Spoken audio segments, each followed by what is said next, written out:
My name is Kiko. I have been on a high raw vegan diet for over 21 years now. And I have an amazing guest today, Bianca. Bianca, this gorgeous Hi. woman, and she's got so much to share, and there's so much in this woman that I don't know where to start from, but I just chose for the thumbnail that she had her first child at 48 years old. First child. And she was told by her doctor that she wouldn't be able to have one.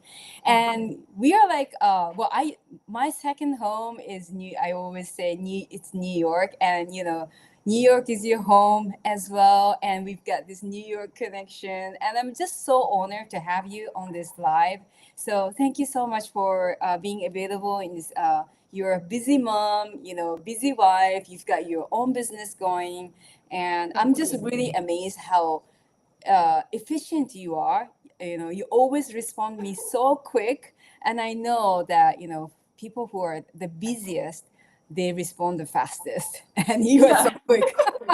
Yeah, like I think this is also something about New York and also habits that I had before for my life. I know that like if I'm on there and I see that something comes in on my phone, I will really respond as fast as possible.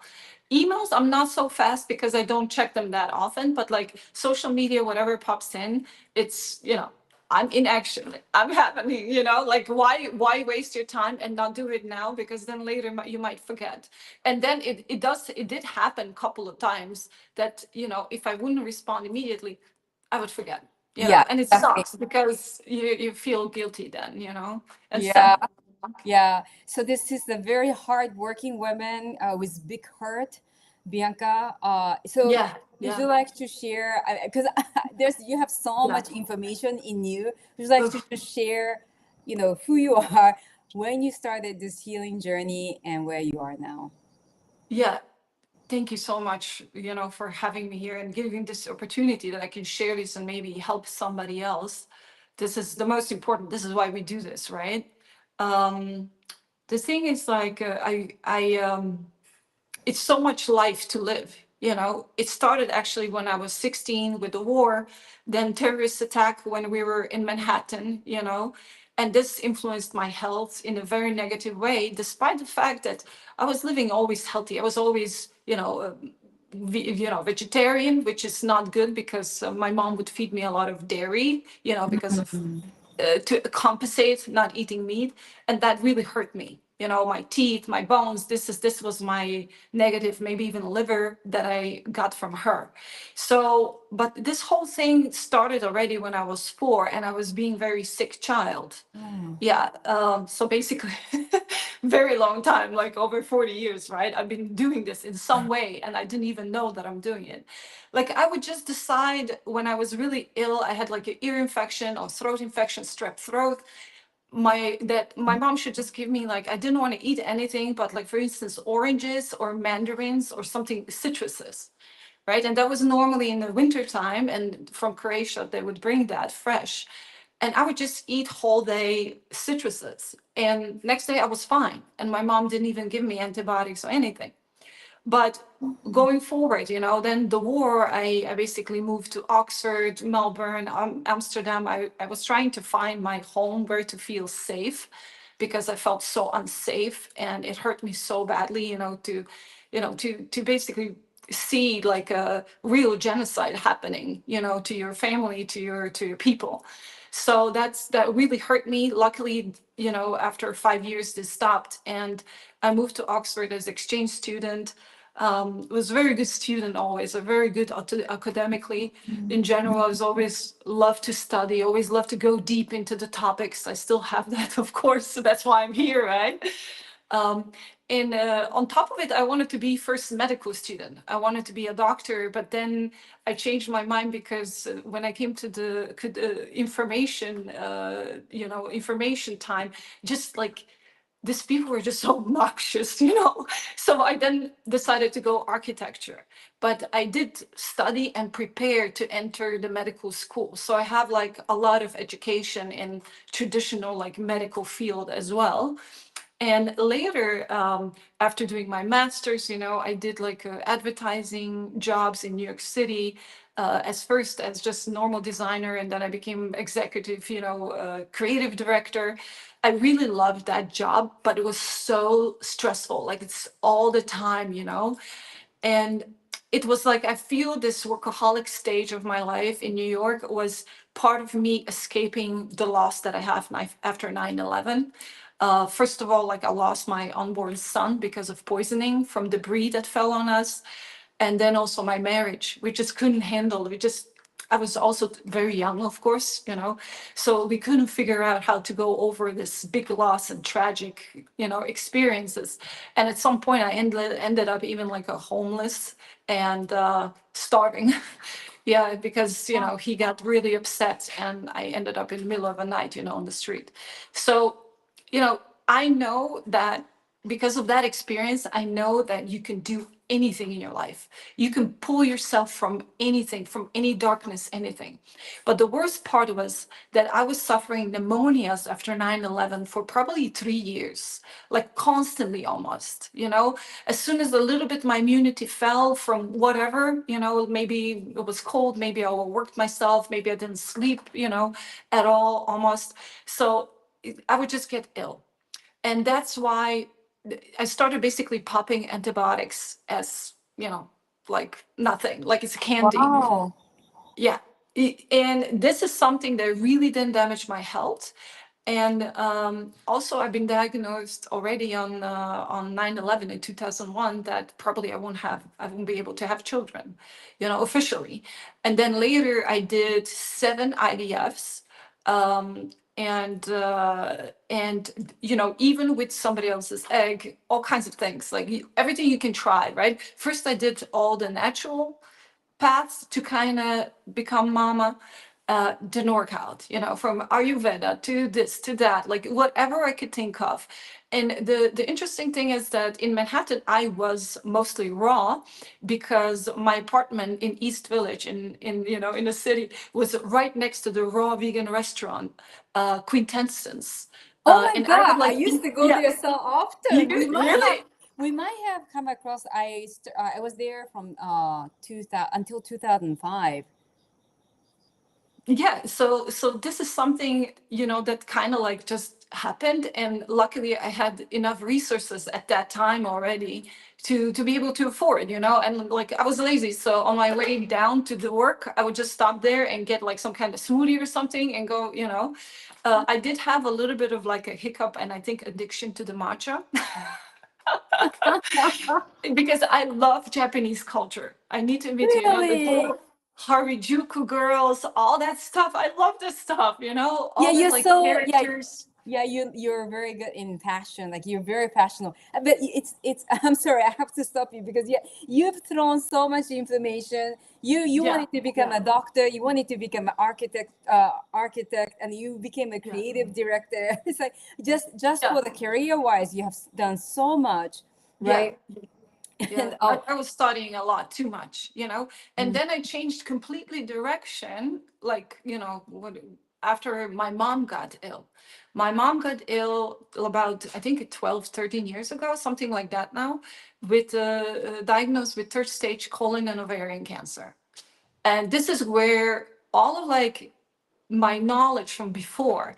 Just to mention, when I was 12 years old, I found, there was no internet and stuff. I found in the what is the bookstore, book about macrobiotics.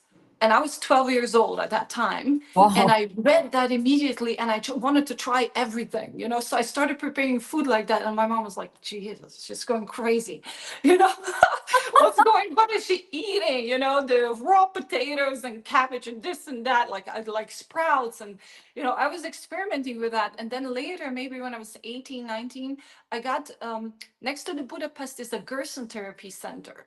Oh, So I got into that again. Okay. So this was like, I was doing other schooling, I became an architect, became like, I finished my master's in computer arts in Manhattan, all of this stuff. But I also, for instance, in Manhattan, did the Reiki, master's studies. I always was interested in that thing. Right. mm. And you know, when you kind of like single and when you're young and you have a little bit more time, for me, it was always study, study, study, find this out, you know, learn about this, you know, and, in advertising business, I was working also for a lot for the pharmaceutical companies, and I had to study certain medications, certain vaccines, and certain things.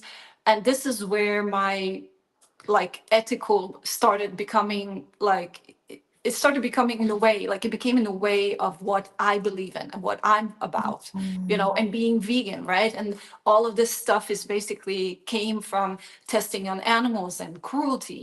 Yeah. And yeah, and I became vegan when I was 16, actually in Oxford, after talking to, I don't know, you're older generation like me, but like young people probably don't know, talking to a singer of Radiohead, Tom York, in just some pub. They were not famous yet. And he told me like, oh, I don't know why this conversation started. I told him that I'm vegetarian. And then he explained to me that he is actually vegan. He doesn't eat any animals. And this is first time that I learned about this. And then my friend gave me a book, a diet about New America, you Hello, know. husband. Yeah, that's my husband going to gym. Yeah.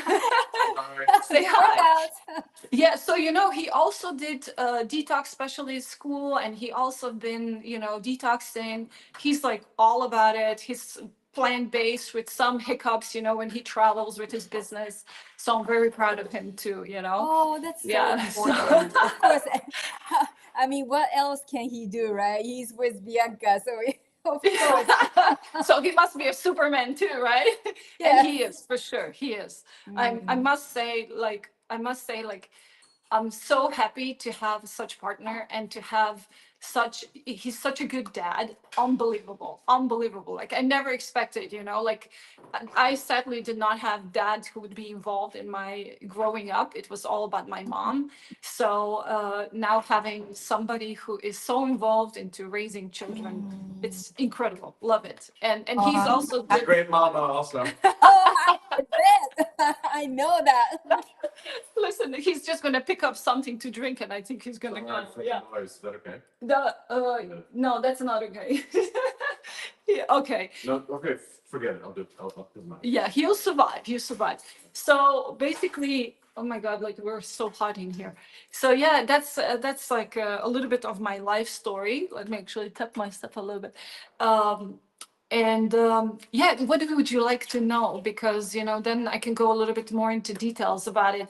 The benefits, like you know, to me, after my health basically collapsed, that I gained tons of weight. My thyroid gave up after all these artificial hormones. This is why I got sick, not because of my diet, not because of my lifestyle. I was never into alcohol, never into drugs, nothing, right? Didn't pull me in. Like, you know, I was more into like workaholic, you know, that's my thing that would probably, you know, make me also tired and exhausted a lot and hurt my body, you know. But my main thing was like, you know, these IVS and these antibiotics, one after another. And at some point, my thyroid completely collapsed.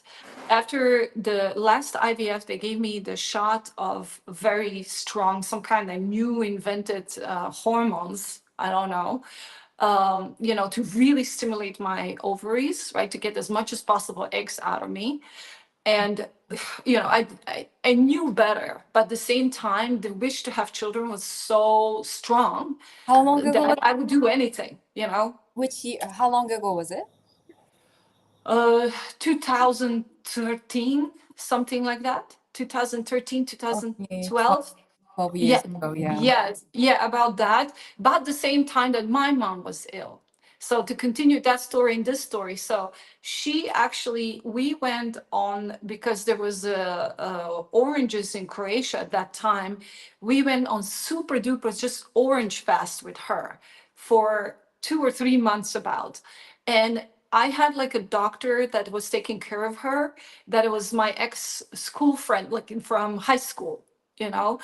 And he basically told me, you know what? I will let you take care of her and see what happens after 3 months of your, you know. And the funny thing is, I didn't know about Dr. Morris. I didn't know about, you know, I knew about Echret. I read about that, but I was more about the Gerson therapy at that time. But my mom doesn't like vegetables. She loves fruit. So that's why we did only fruit, right? Only fruit.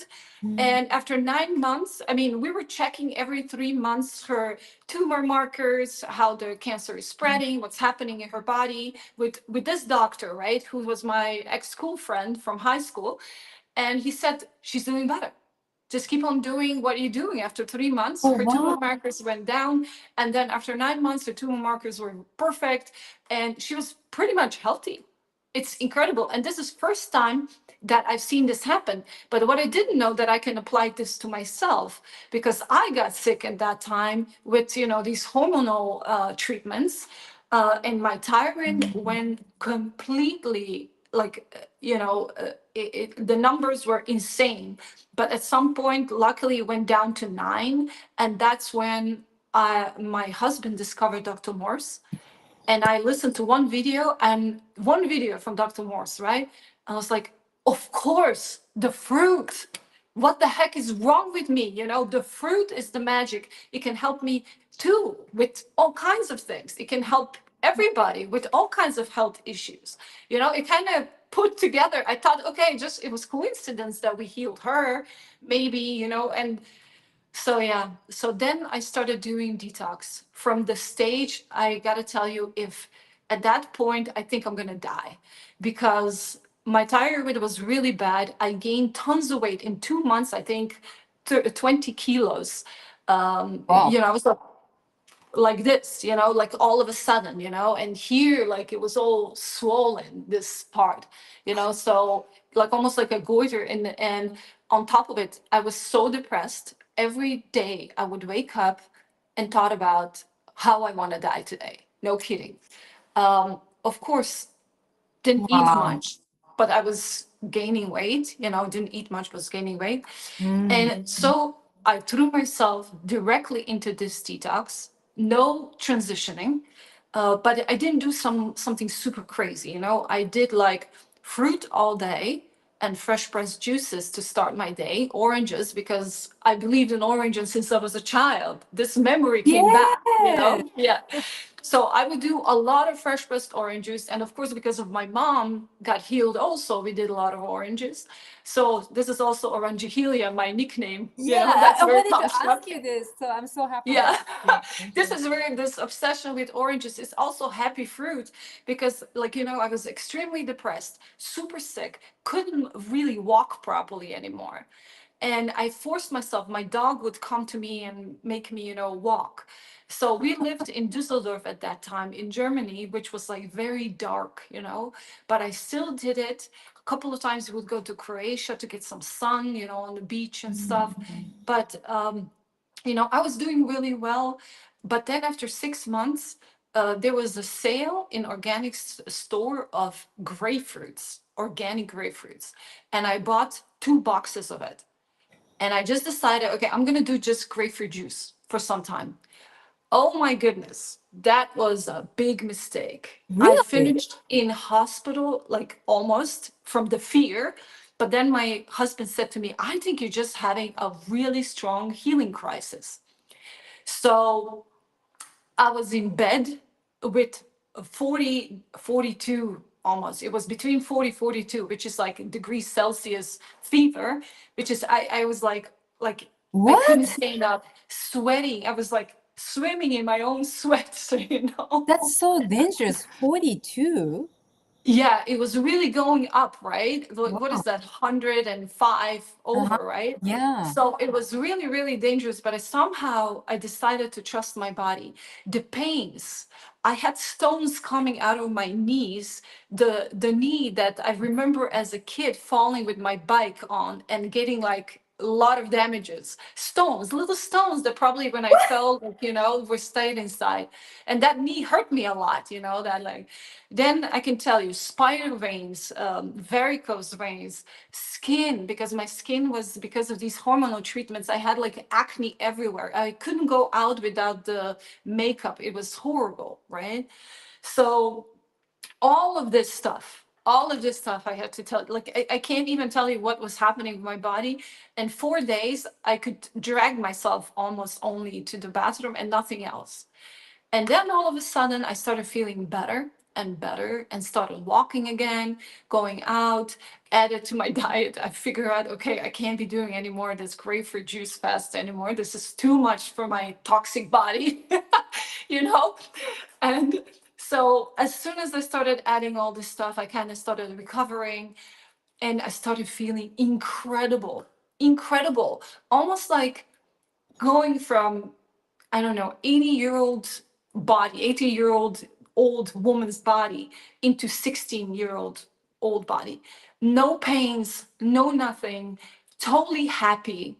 And yeah, I did this 6 months already, but this was like kind of like a very much on 6 months, like turning point. And I felt so good. I can't even tell you. Like it was incredible, and I felt better and better and better. Yeah, I lost a lot of weight. Of course, I was so thin that neighbors started talking that I'm maybe doing drugs, maybe I have cancer now, all kinds of, and people literally, when you're thin, then people will literally bully you. It's almost like, when I was overweight, nobody said anything. Yeah. No, and I was ashamed, so I didn't take almost any photos. I have maybe 2 photos, from that time. But then when I was thin, everybody was like, "Oh, are you okay? What's wrong with you? Why are you losing so much weight?" And of course, you have to explain to them, "Don't worry, I'm just, and yeah, it comes from the place of love, but it's so annoying." Yeah, It's so for some annoying. reason in our society, when you are thin, people can comment, but when Yeah. you're sick and fat, no one would say. Oh my It's God. rude to say something. Yeah, yeah, like it's incredible, like what I went through, like in this very thin time. But I went from 72 kilos to 53 kilos. So it was drastic. If somebody who didn't see me for a long time, of course, they were like, "Oh, what happened So to you?" within how many days, how many months? About 6 months. About Within 6 months six was months. this. Yeah, 6 months. And it was quite a lot, probably because I pushed myself, like, like I always wanted to just, I don't know, just do what I feel like I need to do, follow my instincts and just go for it. Not, and of course, like I told you, like I've been homeless, I've been starving. So to me, I felt in my gut that this is the way to my health, that this is going to save my life. Finally, I find something that it makes sense to me, in every way, from everything what I knew from before, everything what I've seen in my life. So this is why I threw myself really into detox hard and survived. and but at the same time was not that drastic, because then I was doing again, like just fruits throughout the day, salads in the evening, and here and then I would just like do just fruit. When we would go to Croatia and they had this amazing watermelons, so 2 weeks I would just eat watermelons. So this kind Nothing of but watermelon. nothing but watermelon, yeah, for 2 weeks. Weeks. Wow. And then I did once I did 2 weeks apples, because of the liver, and also what is accessible to me, what I could get from the fruit. Like I live next to the Alps, so now we're in Slovenia, so I live next to the Alps, and we still have apartment in Barcelona. But then, one thing that I think really then brought my health to a higher level would be sun. Because we moved from Düsseldorf to Barcelona. And every day over there, I would have a lot of plenty of sun, and we lived in a beautiful complex with like pools and waterfalls, incredible, and I felt like I moved to paradise. Amazing fruit, we had like organic local farmers deliver us fruit and vegetables every week. And we lived only mostly from that. Every day I would walk, with the dogs in the forest around, above Barcelona. So really living almost like in a paradise until pandemic started. And then things started changing, so yeah, this was in probably like 2 years into living in Barcelona. I really felt so healthy, like never before in my life, positive, ready to go. And then I thought, why not do 1 month juice fast? I never done that before, right? So then with my husband, we both did 1 month juice fast, a little What bit longer, right? juice? Like just fruits or veggies? Just fruits, just fruits. In the evening, sometimes I would have a little bit of like spinach and something more to kind of ground me because I felt like we're flying. Yes. So, yeah. So basically, after that juice fast, I started bleeding, like, period, for 47 days. Oh, wow. And I was like, what the heck? What's going on? It was literally that I would, after 3 hours, be in a pool of blood. At night, I had to have like plastic below me. It's like I would go to the bathroom and almost like peeing blood. And result of that, like, I called my gynecologist. Of course, she said, "Oh, you got to come in. We got to put you on some hormones." And I was like, listen, I think this is something, my body's cleansing something. I think I should wait a little bit. And then it actually ended up being 47 days. I didn't bleed out. I was fine. But I did have anemia. And then I started, like, with the beet juice and kind of tried to fix anemia. And I think after 2 or 3 months, I fixed it. But then all of a sudden, my period stops, and I'm like, didn't come. I'm like, okay, I wait Oh, another month, no period, another month. And I was like, okay, maybe I'm so clean, I'm not having periods anymore. But then I was like, you know what? I didn't even say to my husband, I'm going to go to gynecologist just to check everything's okay. Like, hopefully I don't have some tumor or something going on. And I come to gynecologist and she puts, like, the ultrasound on, huh? and all of a sudden just do do, the heartbeat. I Oh my had God. a heart attack, a heart, and then I sent the video of the heartbeats to my husband, who said he literally almost collapsed at work, you know. So we were Wow, what pregnant. a story. We were pregnant, and this was about like 3 months pregnant already. And we didn't say What? anybody anything. We waited until 6 months because I was like, oh, I don't know, something can happen. I can get, I can lose the baby, you never know, right? I'm old now, I'm 48 almost now. Like, and that was exactly, I was pregnant from 47 to 48, right? Giving birth at 48. And listen, I mean, it was incredible. Like, I felt so good. I was not sick. My belly was not like huge or anything, right? I thought, like, I just get bloated or something, right? I had no clue what's going on with me. I just felt very good. I was still walking 3 hours in the woods and hiking and swimming and everything. Never had any sickness, didn't feel weird or anything. So, there was no signs of me being pregnant, really, right? Just my period was gone. No So, morning sickness. yeah, no, nothing.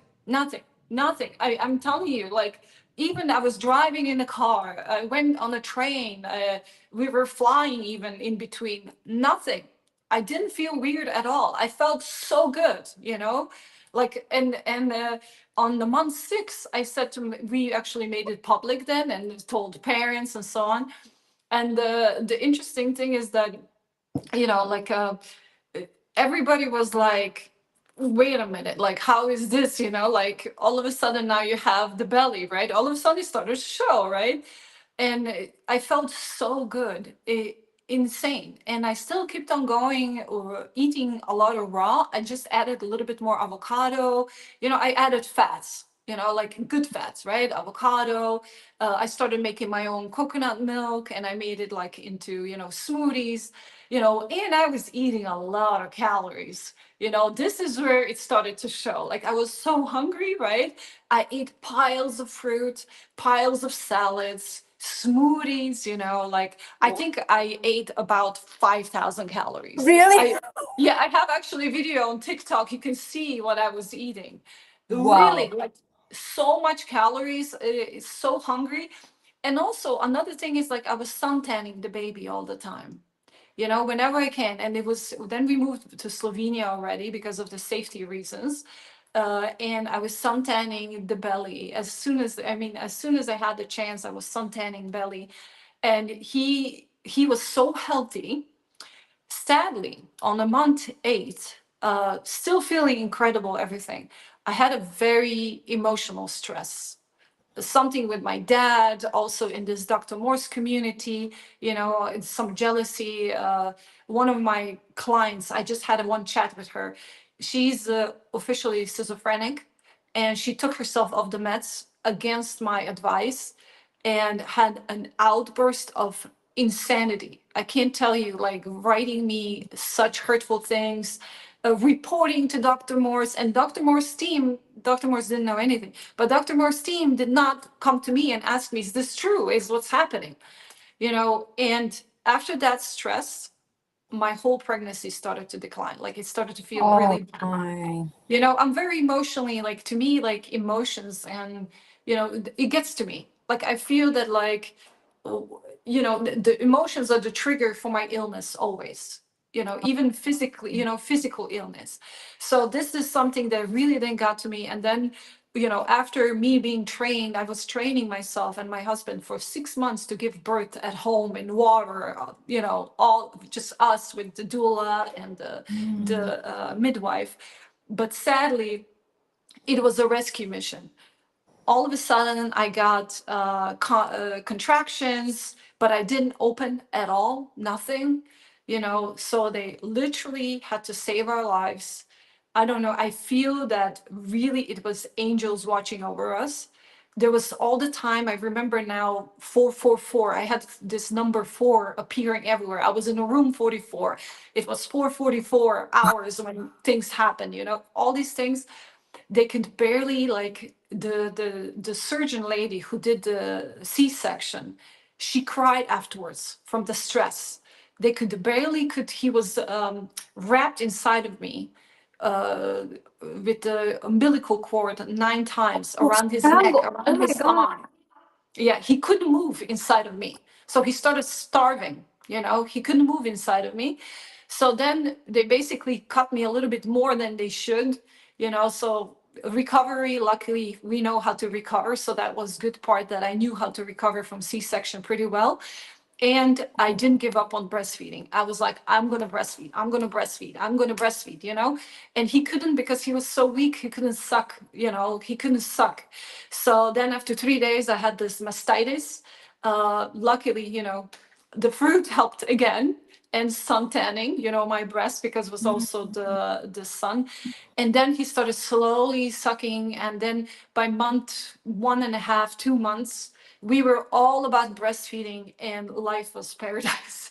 So you had a C-section at 9 months or 8 months? Yeah, it was 10 days before the due date. Okay. Yeah, 10 days before the, and I have to tell you, at first I was like, oh, I'm just having like, digestive issues. I didn't realize that I have, that I'm going into labor, but basically I was not going into labor. My body just tried to squeeze him out, but I was close. So it was just like, in nature, honestly, we would probably die, both of us, right? Because how do you gonna deliver the baby that you cannot push out, right? And you 9 times strangled around his neck. Yeah, he was really trapped in there. I mean, he was probably a very active baby. Knowing him now, Mhm.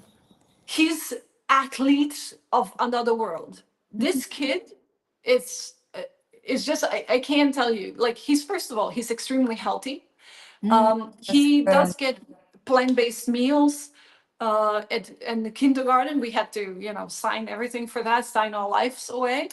Luckily, there's more vegan kids in the kindergarten. So, but like I don't let him, like, oh, don't eat that. I don't freak him out. I let him try something, and he naturally chooses good things. He has a very high developed taste for fruit. So if it's like tons of candy available, and I don't know, and real cheese or whatever, what other kids, for instance, eat outside when we hang out with other kids, he will naturally go after fruit. He doesn't even care about, the other stuff, right? Or he tries it and then he spits it out and he goes after fruit. It's unbelievable, like how that stayed with him. And hopefully, he doesn't know any, I didn't explain to him yet about suffering of animals or anything like that, which is my reason why I'm, vegan, and why I don't wear any leather or anything, like like for 30 years, right, almost. So Yeah, thank you so much for being vegan yeah, and voice yeah. for Thank you. I mean, it's been rough. It's been rough in between, as you know, because people just don't understand, and society is not made that way, and they feel we're like weird, while we're totally not. We're totally normal people who just care about the animals, and we adjusted our lifestyle to that, as you know. Was your But husband vegan when you guys met? no, no, not at all. But he let me take him to Angelica's kitchen for a first date. I Oh, don't know if you know, that's one of the first vegan restaurants in New York uh-huh. City. It was Yeah, not that it far was from it my home. macrobiotic Yeah, based? no, it was not, but they had very healthy choices, very healthy Yeah, I plant-based. do remember. And then the second date we had, it was quintessence. Ah. I think he told me he had diarrhea afterwards later. But he did it, he did it. He went with me. He was very open-minded, and one thing, his mom is from Indonesia, and she rescues Wow. dogs. And I knew that if I make this connection, because he's already compassionate to animals that way, his mom taught him that and also, Indonesian people don't use a lot of dairy or meat or anything, right? So he was already a good candidate. I knew immediately, I was smart like that. So yeah, so he's plant-based, but for instance, now he eats a lot of nuts and seeds because he's training. As you saw him before, he was running to the gym. He has 1 hour. He goes 3 times a week to the gym and has fantastic body, But he added nuts and seeds and all this stuff to kind of bulk up, to have some muscle. And I was like, okay, like, of course, right? But he still eats tons of fruit, starts his day with the fruit. But you know how it is, like when you're like on the business trip, and sometimes it happens he has to eat whatever. So he has to eat some salads that maybe have inside, oils, or he can complicate, and he's this kind of person that likes to please people as well, and so he doesn't, he just does whatever he's best. Mhm. Um, and yeah, we live in the real world, and the real world is sadly not yet on the vibrational or compassion level as we Mhm. want it to be, right? I'm trying. I'm telling you, I'm trying and trying and trying, and Yeah. hopefully, yeah. I was hoping when I went vegan to see a really vegan world, right? Mhm. Um, and sadly, now I understand that probably won't happen. But Yeah. and to me, it's just like, okay, like it's not even like, cut everything from animals. I just would love to see people eating less animal products, save some lives, same, help their health. Because this is, I feel, the base, right? Because of the energy. I Mhm. look at the food as an energy, and I feel that the most compassionate diet you can have is basically fruitarian. Mhm. And yes, it's not realistic. We kind of do our best, but like living in Alps, I will have to live in somewhere in tropics. Like a lot of people that you see, these Instagram influencers or on YouTubers, you see they live in these paradises, like with so much fruit, and they can plant everything. Mhm. I do my best. I plant a lot of food as well. We have like a lot of berries. We have I plant a lot of herbs, stuff like that you can use. Nice. Yeah. And Yes. are you based in Slovenia? You think that that's your Yeah. home now?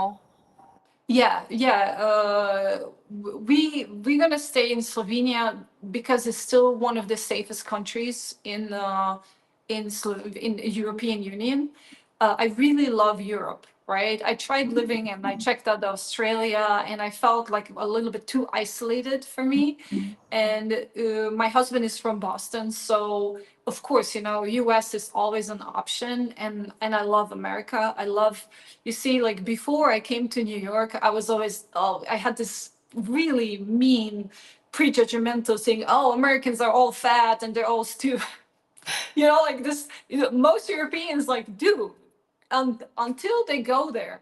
And then you see, especially in New York City, I've met the smartest, kindest people, like, you know, the variety of people. And meeting, I don't know if maybe the good souls came in my way. You know, I had a lot of good people come my way in New York, and I appreciate every minute of living there. Yeah, I feel the same. My time in Yeah. New York and this. Yeah, it was intense, but it was really perfect for me at that time. You know, like I don't think anywhere else you could go from being homeless to being a millionaire. You know, over there you could do it. You know, I'm living proof of that, right? So this is something that I would say that it's very, you know, and I'm not talking about only this materialistic stuff. I'm talking about, like, you know, I went to the Buddhist temple. I discovered Reiki. I discovered raw veganism, right? I was eating already then raw a lot. So many interesting things, people that were knowledgeable, you know, also for my profession. Like I was obsessed with Steve Jobs, you know, like I had a crush on him almost. And like, you know, we would go, and every new iPhone would come out, we would stand in front of the store for a whole night camping. You know, like I was one of those, you know, dorks, you know, those nerds, you Oh know, my God. obsessing about Apple products. I actually worked one summer in Apple store fixing iPads, you know, so Oh, I tried. I'm not gonna even go there. I tried everything, you know, I could, just to see, you know, what I'm able to do, what I can do. And you know, and it was a lot of fun. You know, living there was a lot of fun. You know, all the parties, all the hard work. You know, like extremes. You know, you work for 16 hours, and then you have 3 hours to sleep, and you go instead outside, and then whole week I wouldn't sleep. You know, I just work and party, work and party. Yeah, this is but one of the, you know, good connection with you. Like this is our first time. We've been messaging yeah, back and forth before, but you know, this is the first time, and you know, always felt some kind of connection. And you know, to me, like New York would, I would not wish to go back there anymore. I could yeah, go back same. there, yeah, but you know, that time that I spent was perfect. Just like you said, like exactly what you said is what I have experienced as well, and it was just every single moment was just so precious, so intense, but so precious. Correct. And you know that I think we have this connection, and I think we are the same age. So you Yeah. are you turning 51 this year, or 74. 74. I was and born. which Yeah. when were you born? Which month? April 28th. So you're 51 this year. Yeah, yeah, yeah, Ah, yeah. Okay, so yeah. I'm born in November, so soon I'll be turning 51. So we are All right. Yeah, we're then the same generation, same. It's yeah, interesting. Finally yeah. experience similar things in life. Yeah, Yeah, and so that's so cool. we were born in the year of tiger, right? In the Chinese Correct. Yeah. calendar. So I feel I'm a little tiger. There's a little tiger running inside my body, and just like sometimes. yeah, I love it. Love it. But Yeah. okay, so going back to this, you know, you had a first child at 48 years old, and you said that you knew how to heal, but with the cesarean section, which is very hard. Yeah. What I heard is, Yeah. and how are so it has been 4 years, right, since you Yeah, 3 years, 3 years now, three okay, years, a little bit over. yeah. Honestly, it took a toll on me. My health did, you know, it took a toll on me. I can tell you that. You know how I see this, that it took very slow. I lost all that extra weight that I have, and I didn't have a lot, right? I think 16 kilos. So it was slow process. Also, in between, it was really good until month 9, and then somehow I started kind of feeling worn out, you know, a Mm, little bit more than before. And another factor was here, we moved in between. I had to clean the whole house, you know. It's in Slovenia, it's not like, for instance, Barcelona, that you can just hire somebody that helps you all day long, you know, with the baby and cleaning and cooking and everything, and whatever you have to do. Even if we don't do almost any cooking. But you know, it was just too much. It was too much. And then I got pneumonia, at some point. I think it's just from exhaustion. And also I had, again, some disappointment in my life, big disappointment. I felt that my dad is not helping me how he could. And it really hurt me. Again, he let me down, as he did when I was a child, when he was traveling and working and, whatever. So I had some disappointment, and that kind of triggered again this immunity drop, and was also very long, wet winter, very cold and wet and snow. And so there was another, it was other factors. So everything combined, I had all of a sudden pneumonia, and I haven't had it since 2002, right? And then I knew what to do. Luckily, I was drinking 2 weeks only orange juice and pineapple juice. Luckily, I could get good, decent pineapples.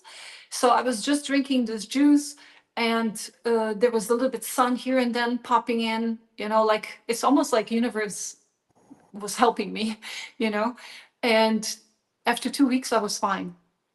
But they wanted to keep me in hospital. It was really bad. They wanted to keep me in the hospital. They wanted to give me, antibiotics, all this stuff.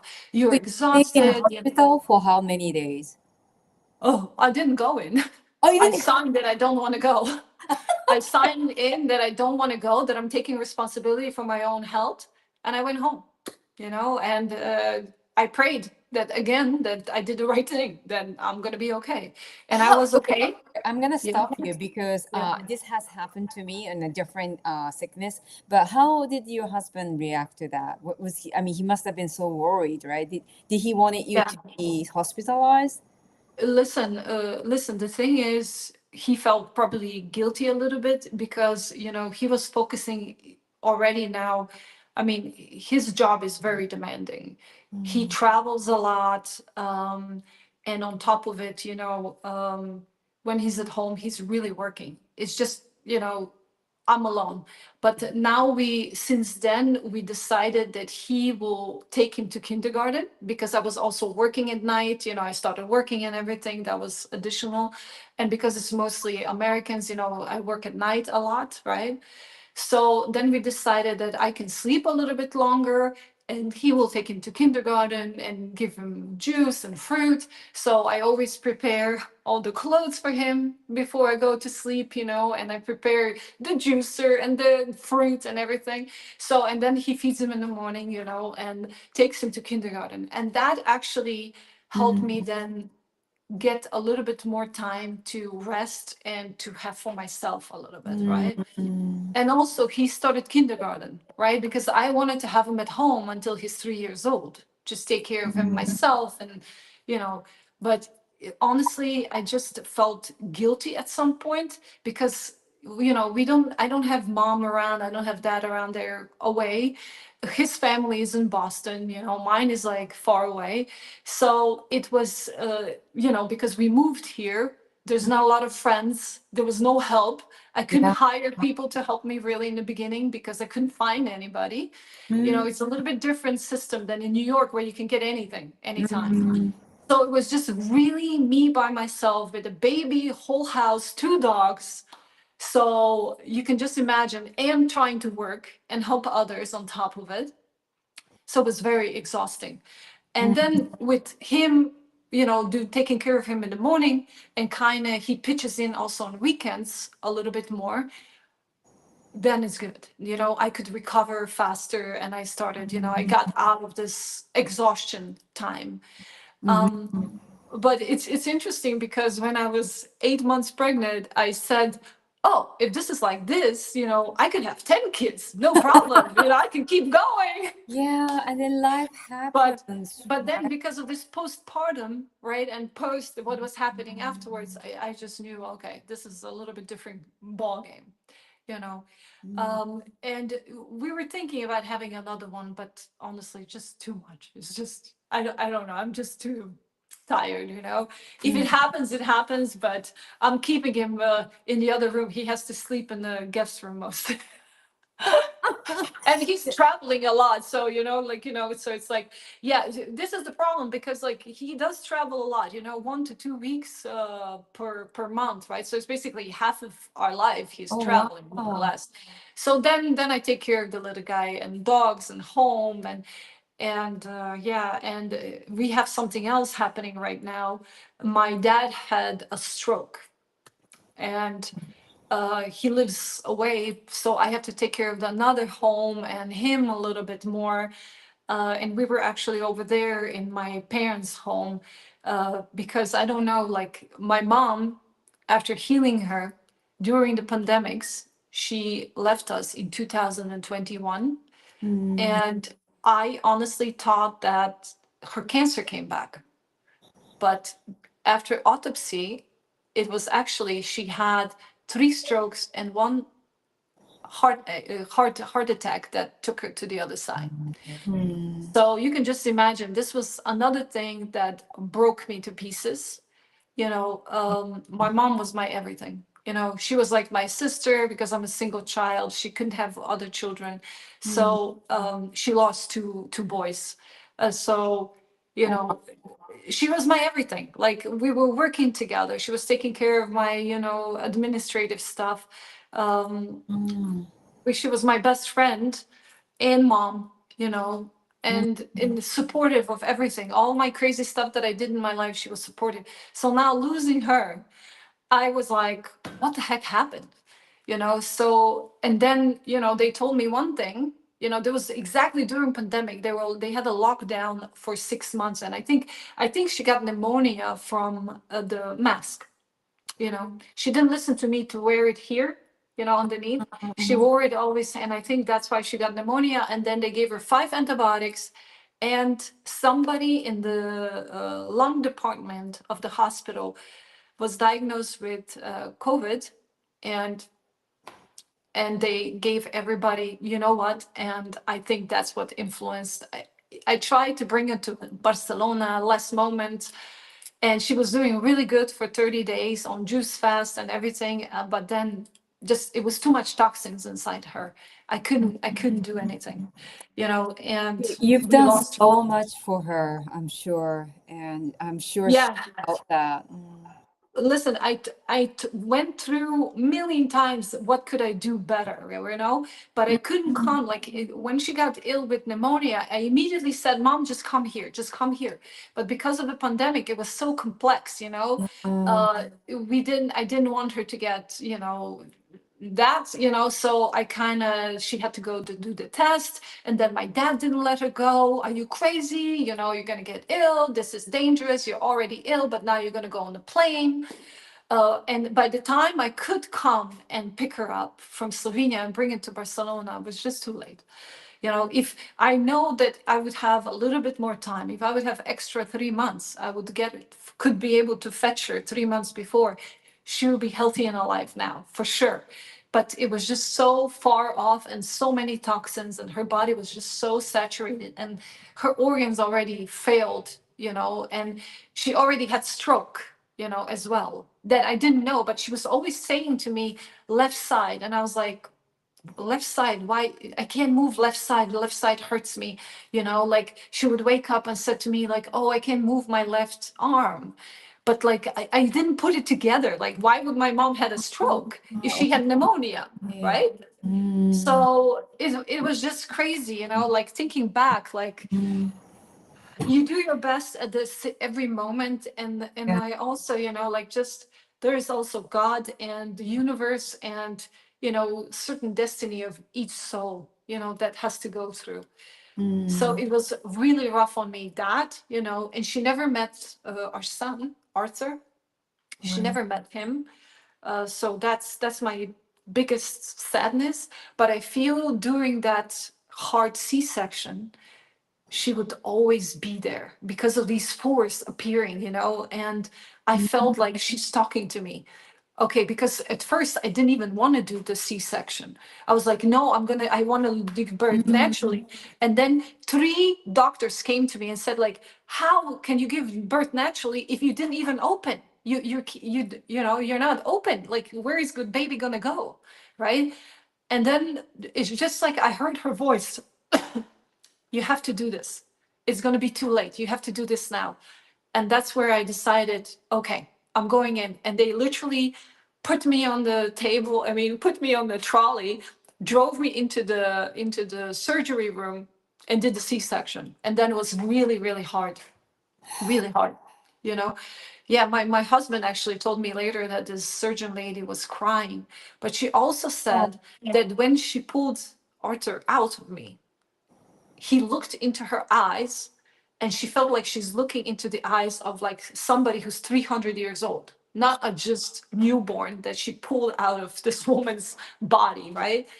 This is something that she later kept on saying to me, and like I also didn't understand, but now I understand, because really this child is something. I don't know, it's not because he's mine.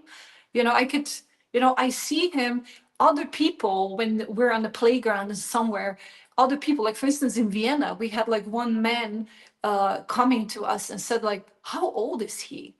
And we said, oh, he's 2 years old. At that time he was 2 years old, now he's 3. And it's like, I can't believe it. How can he do this?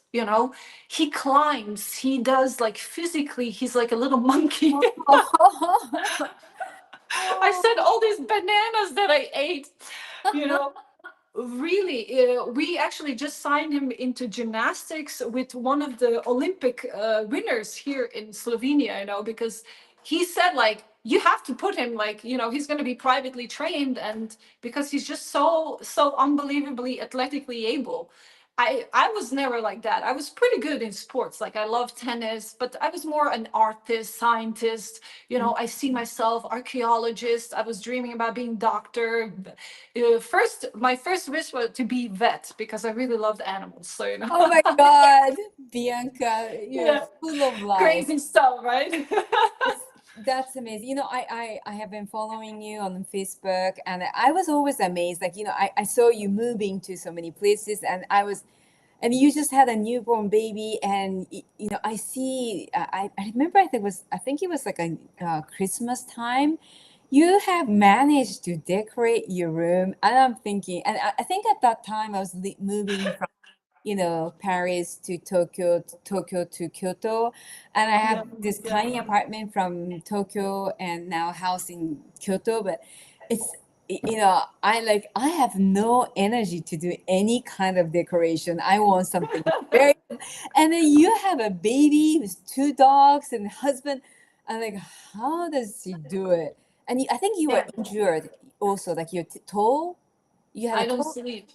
I don't sleep. Yeah, I'm very tall, and I don't sleep. I have to tell you, for some reason, like it's not that I just don't like sleeping, because I feel the life is passing by while I sleep. But this is also, like it is a negative thing, in the health, right? I have to be very careful, because I'm very prone to just doing some research. And another thing is, I always like to stand up for underdog and for the people that are suffering, and that I feel that people and animals, that I feel that it's being injustice being done to them.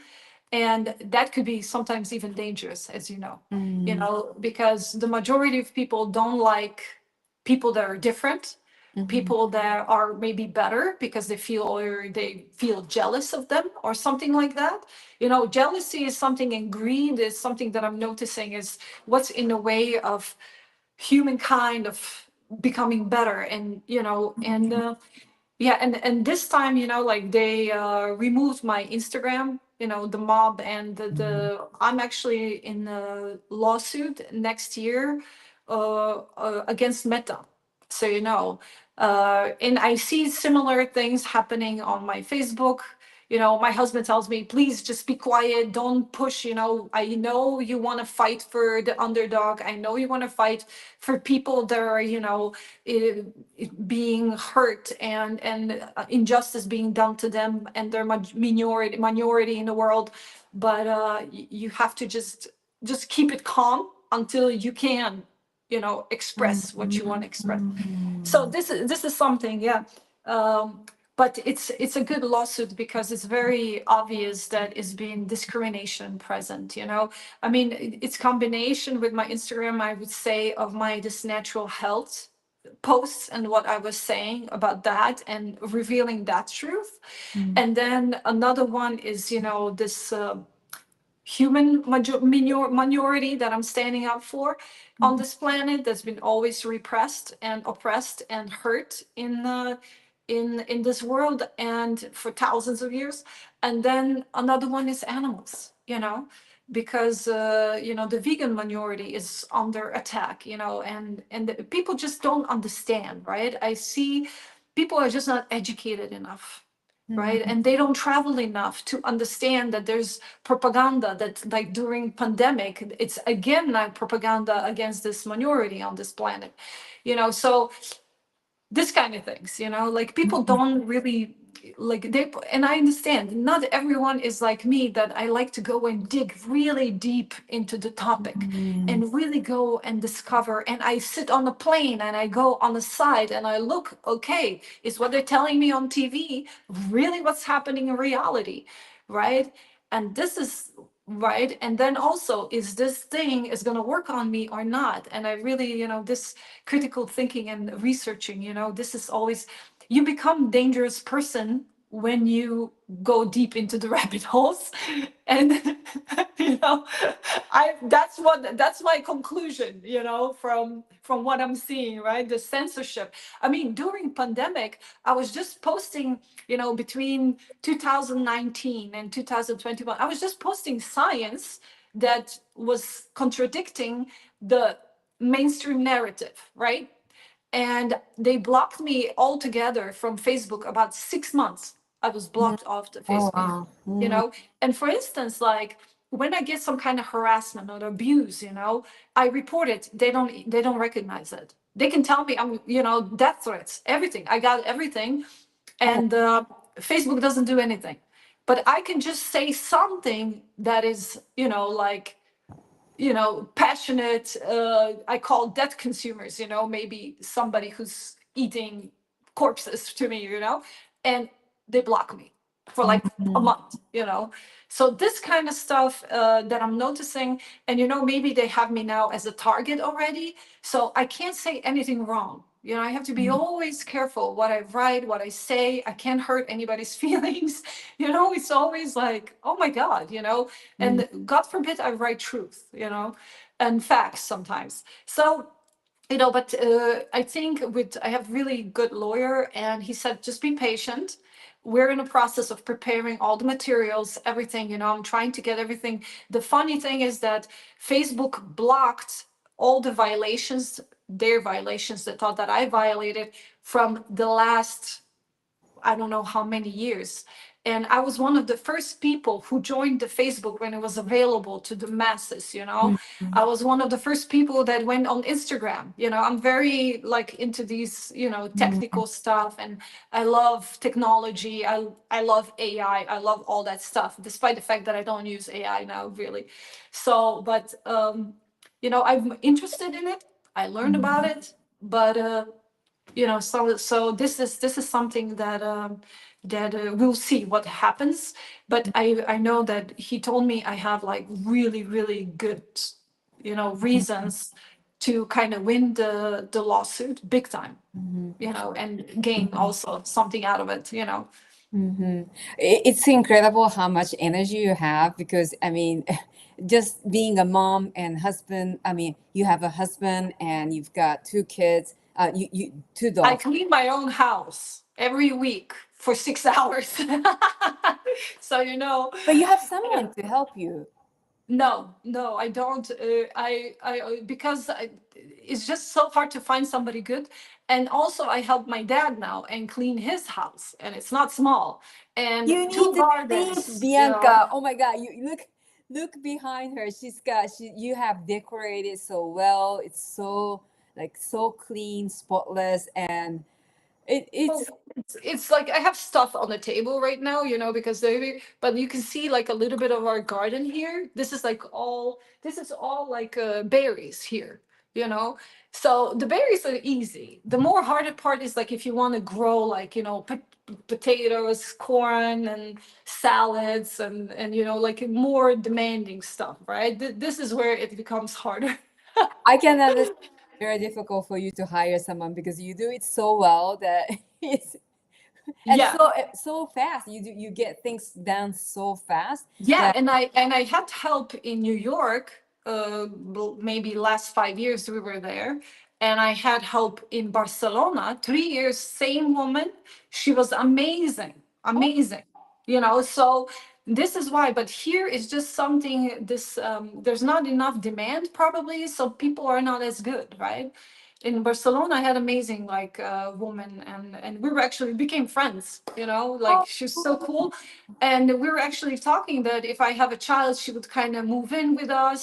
She was actually from Philippines, so you know, so we were such good friends as well. So I wanted her to move in with us and help me with the baby. But then the safety in Barcelona just went like that, and I can tell you like tons of people are leaving now, even now, you know, because of immigration, inappropriate immigration, you know. So so this is something that it's so sad to see all over Europe, because that we've seen this in Germany, we've seen this in Spain, you know. Now I'm praying that here we're safe.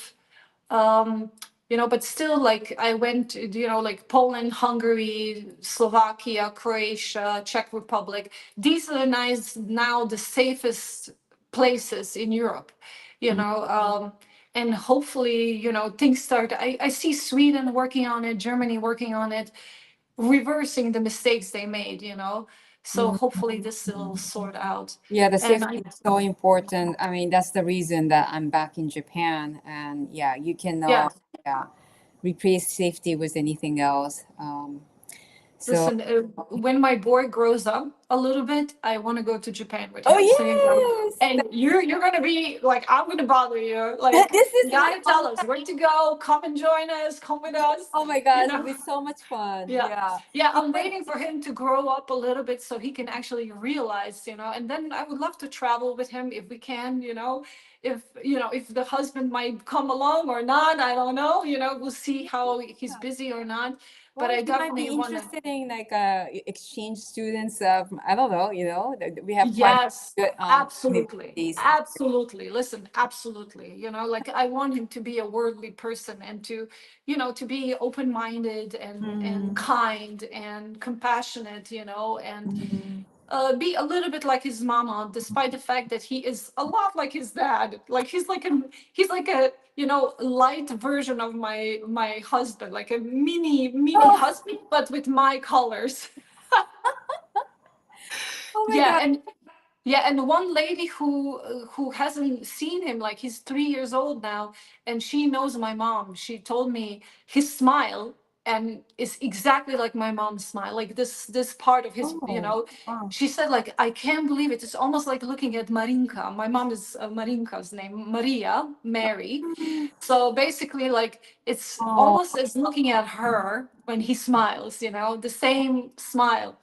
So this is really nice to hear, you know. And that's so beautiful.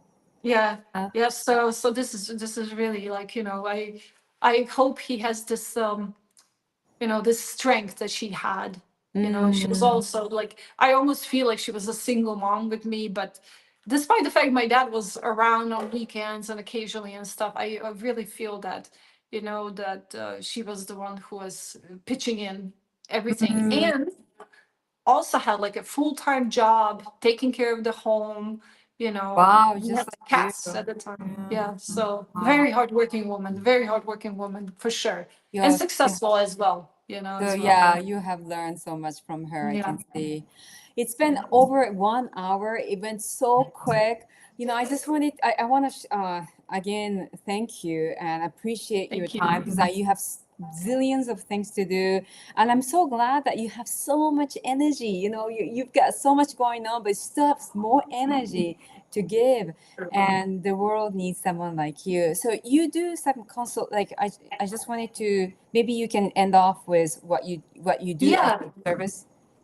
you know what, I consult people basically nutrition, iridology, emotional support. You know, to me it's like if somebody really feels down, I can lift them up. That's, Mm. you know, especially if they give me opportunity, right?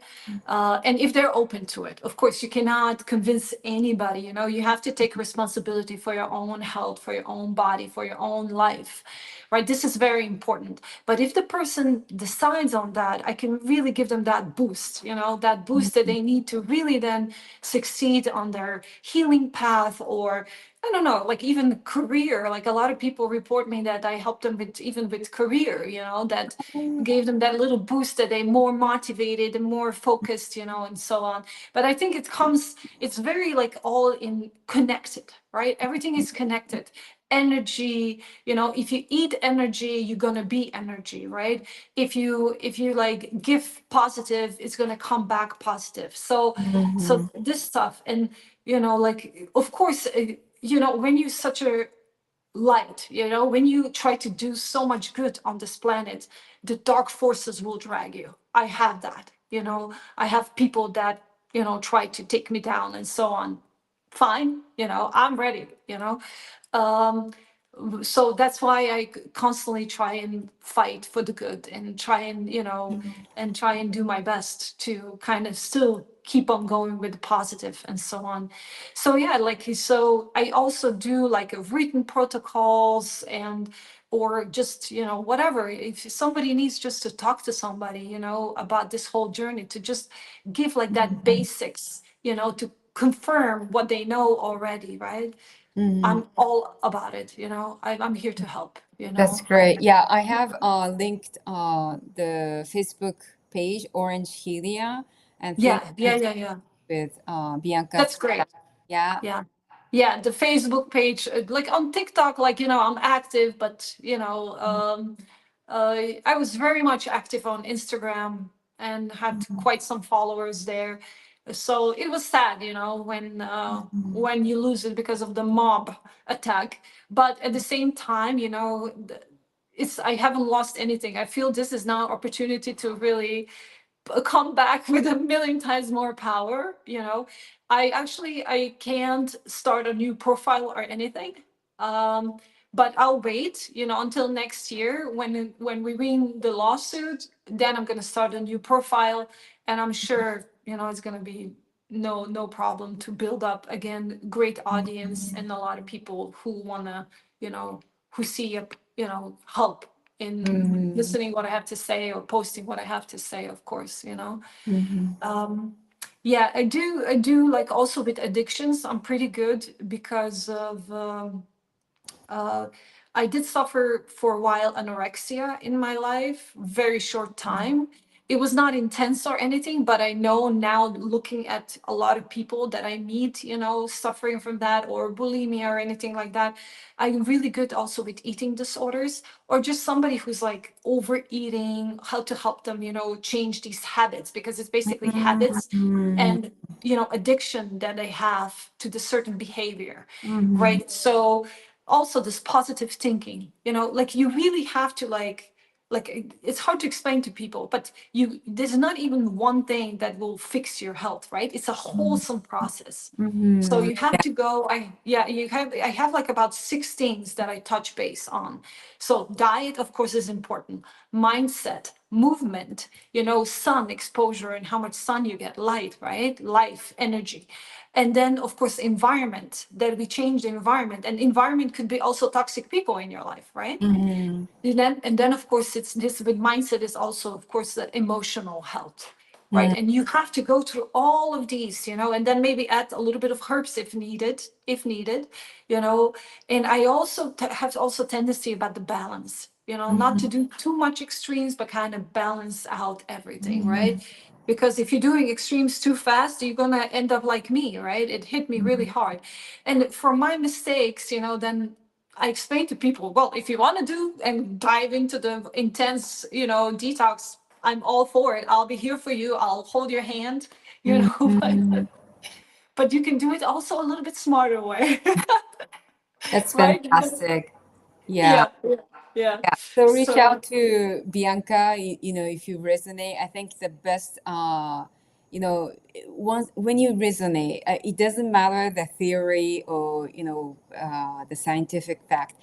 I always encourage people to connect with who they resonate with, right? Because Yeah. that the energy level has to match, Yeah, true. So yeah, thank you so much, Bianca, again for You're I incredible. oh my god. Everything you do, I have to tell you that you do these interviews so often. I was like, when do you have time for this? But at the same time, I wanted to do this with you because of you. So, because you're Oh, this beautiful person and working so hard. I've noticed, by the way. Love your posts from nature and like where you live is like gorgeous, gorgeous. And I really want to visit you. yeah, Maybe some of I the don't know. selfish motivation. Yeah, I don't know if I'm a tour guide here as well. So the high season is gonna pick up, so I won't be posting so much, videos and all that. But yeah, I'll be well seasoned when you are ready to come to Japan. Thank you. Thank You have you. my I VIP appreciate service. it. Really, I appreciate it so much. Really, you're incredible. Oh, Like I feel that you're like my sister that looks a little bit different, but they're from a different country. yeah, yeah. Well, I have also a little bit eyes like that. Sorry. Oh my God, Yeah. this has been so much fun. And I thank you so much for, being the warrior you are. You're gorgeous. You have made so many miracles in your life, and we cannot cover your life in this short interview. But again, I really appreciate you, and I love your posts on Facebook. so, sending you lots of love, and we'll connect again soon, hopefully. Absolutely. I think so, yeah. Yeah, Okay. there's more to hear to this relationship. I know that. All right. Great. Be very, Okay. yeah, stay safe and healthy, and I'll talk to you soon. Okay. Fantastic. Thank you, Bianca. Thank you. Bye. Mwah.